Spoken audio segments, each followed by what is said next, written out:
Okay, so we continue. Next one, M, made the vow, then died. There is a dispute among the poskim if the heirs are obligated to fulfill the vow that the deceased relative made during that regarding tzedakah.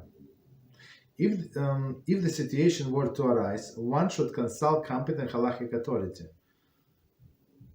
However, all authorities concur that if one set aside money for tzedakah and died prior to donating it, his heirs would be obligated to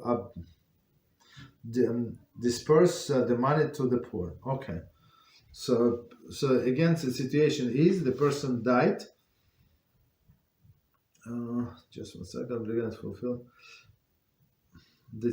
One more time. There is dispute among the poskim if the heirs obligated to fulfill the vow the deceased relative made regarding tzedakah. So he promised to give tzedakah, and he died. Right. So why is it dispute? Because the person is no longer there. So if he's dead, he's not obligated, right? And he never told the heirs. So if he told heirs, that's a given. Yeah, they must give. But if he did not say, right, then did not tell them. So continue. If the situation were to arise, one should consult the competent halachic authorities. I mean, of course, there are many details, but it depends on details. In some cases, this halachic authority would tell him, yes, you should pay. I mean, because there is a judgment against this person.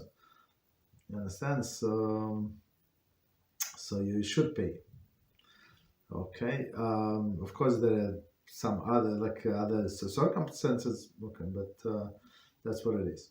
However, all authorities concur that if one set aside money to tzedakah, or I would add, maybe he put in his will that such and such amount should be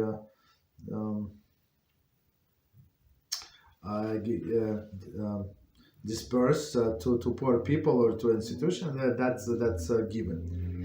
Okay, but even if he set aside, so we must do it. Okay.